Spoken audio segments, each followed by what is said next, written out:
What's good, squad? Welcome back to another video today. And today we'll be going over if you should buy a Nissan 370Z in 2026. This is my 2020 Sport Touring Nissan 370Z. I've had her for about 3 months now. Don't mind her, she a little dirty.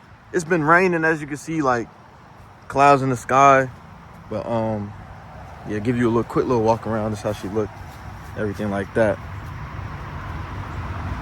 I have 35% tint on the windshield and 5% on the rest of the windows, ceramic. But all that doesn't matter because we came to talk about if this car is right for you. So don't mind the inside because it is a little dirty. But mine is an automatic. I don't care. I'm already ready for the hate comments or whatever. But it did come with paddle shifters because it is a sport touring. So I say if you are looking to get a 370, I would definitely go for the sport model because I feel like you're going to have a lot more fun with it and stuff like that. You got the gauges right here. I'm going to go over that in a second. And then, but this is just how the inside looks. Like, it's small. I ain't going to lie. Like, it's small. You got, like, little compartment space back here for whatever you want to put. I'll go over the trunk later as well. But this car is definitely not for a big person. Like, if you're over 6 feet, you're gonna have trouble in this car. Or if you're a little on the heavier side, yeah, you're not gonna like this car. You know what I'm saying? It's not bad. Now this is what I was talking about with the gauges.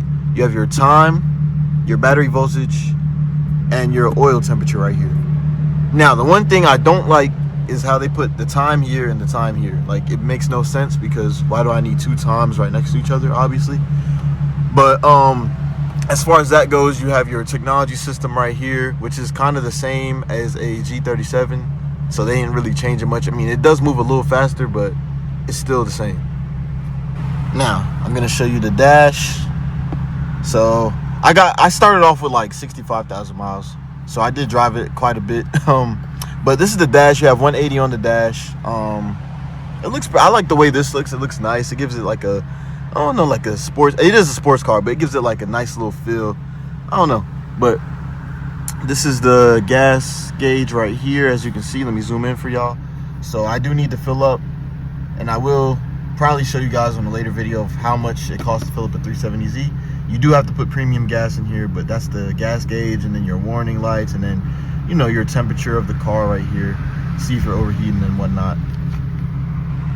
Now, right here, this car does come with Bose speakers. My model does. I believe that every model doesn't. I believe it's only like the sport models and stuff that come with the Bose speakers. But these speakers are very, very good. Like, listening to music, have it blasting, jumping in here. You feel me?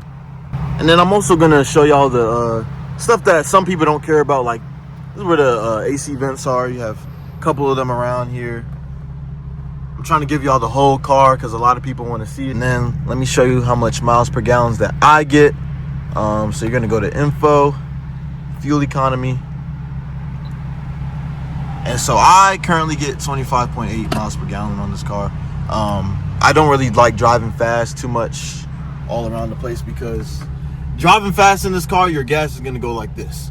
So you kind of want to save, you know, spirited driving for like the weekend or something. Like, if you're constantly, like, the first week I got this, I was constantly like floating, like just enjoying the car basically like anybody else would. And I was filling up like every 3 days. Like, it costs, like, for me, about like $50 for a full tank. So this car is not cheap to fill up at all, so just be mindful and aware of that.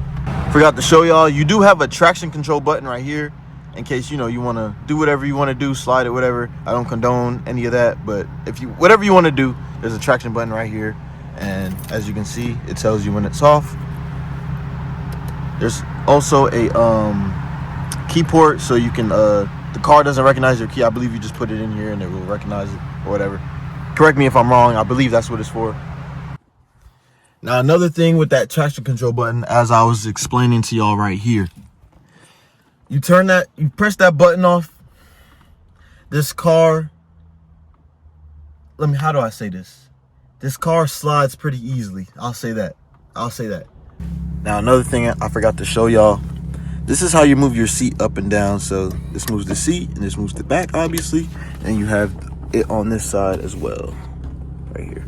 Another thing, this car only comes with one cup holder. I mean, obviously you have the door ones right here.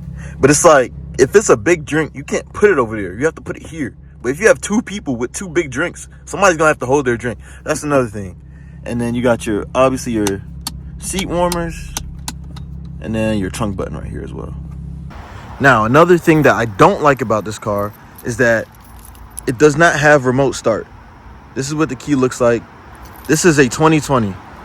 I feel like, let me know down in the comments if y'all agree with me. This car should have remote start. Why? Why doesn't it have remote start? I don't understand. You know what I'm saying? And now stock, this car is already kind of low. You do have this little, hold on, let me see if I can zoom in. This little lip thing right here. So mine is about to fall off because I'm low, so don't mind mine. But yeah, you do have that does scrape sometimes. But I wish I would have took a video before I lowered the car, but this is how low I am. I mean, you can't even really get a finger in there. And then this is my rear. The rear, I'm probably gonna lower it just a little more. You can kind of fit a finger in here. But yeah, this car is, before you lower it, it's already kind of low. Like, so just be mindful of that. Now, one thing about this car is the third brake light is not functional, which is ridiculous to me. They could have wired it up, but it does not work. Like, it doesn't do anything. It's just there for looks, for, you know what I'm saying? It looks good, but I wish it turned on and worked and everything like that. That's another thing I do not like about this car, is that I feel like on some things they could have just added a little bit extra effort, like the remote start or making that light up for you, your third brake light and all that.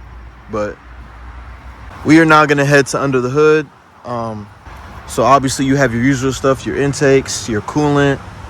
You know what I'm saying? This car does come with a nice little strut bar across the engine, which I think is nice. I was thinking about making it red.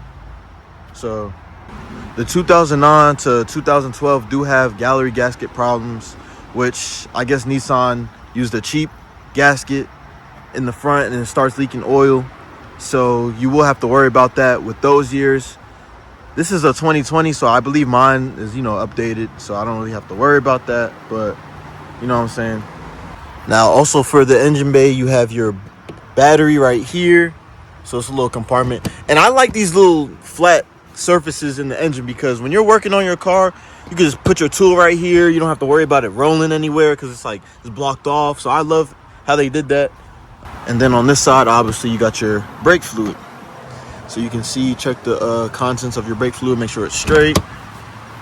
Like I tell everyone, make sure you do your maintenance before mods, preventative maintenance if you can, do that. You know what I'm saying? Try to get ahead of that early and then just enjoy the car. Don't beat on this car. This is a beautiful car. I don't understand why people want to steal these and take these to takeovers and stuff like that. But we'll get into that in a later video. But mod-wise for this car has a lot of tuning capabilities, a lot of mods you can do, a lot of different routes you can go with this car. I always tell people first thing I would do is probably intake. I know I don't have intakes, but I'm just saying, like, I'll probably do intakes and then exhaust. I will show you guys how my exhaust sounds. But for 370Z, for having a VQ engine, this car does not sound bad. Like, it doesn't sound bad for a VQ at all. I'm gonna show you guys a sound clip right now.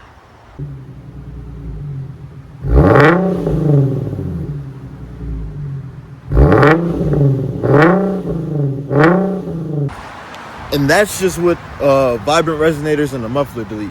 So there's obviously a whole bunch of different things you can do to your exhaust. I'm gonna change mine. That was just some quick stuff that I put on there, and yeah. And now time for the trunk. I know my trunk is dirty. I just got back from going to GAT in Tennessee, but as you can see, there's obviously not a lot of space in here. One thing I do like is that there is like a little trunk cover that you could put over. So like when you close your trunk, if you don't have tint, nobody can see what's, the contents of what's inside your trunk, so that, you keep everything safe, obviously. And yeah, this is pretty much the trunk. The trunk button is actually down here. So you press this and then the trunk will pop up. I also forgot to mention that this car does have major blind spots. So, Just make sure you adjust your mirror when you get the car and make sure you can see everything before switching lanes, because all my friends with 370Zs, they have this problem with the blind spots. You can't really see, you know what I'm saying? You really have to look when you switch lanes, obviously. So that's another thing. And then obviously, if you get the sport model, you do get the sport brake package as well. I like it a lot. It looks nice. I do want to get drilled or slotted rotors in the future once these rotors are bad. And yeah. Now, is this the car for you? You're going to have to ask yourself that. You know what I'm saying? If you like not being able to put your seat back all the time, like all the way, if you like that feel where you're like in the coupe, like, you know what I'm saying, bundled up in there, it's comfortable. It's a nice daily. I like it. Gets a lot of compliments. If you're looking for a nice little entry-level sports car that you want to, you know, slowly upgrade and tune, or whatever you want to do, if you want to drift it or whatever you want to do, I say this is the car for you. This is a perfect entry-level sports car to get. But guys, I do hope you enjoyed this video. We are on the road to 1,000 subs, so please subscribe, like, comment, share with your friends if they're also thinking about getting a 370Z. And I appreciate all the support on all my videos. I'm going to continue film my content. And yeah, we're going to run this up, y'all. We out.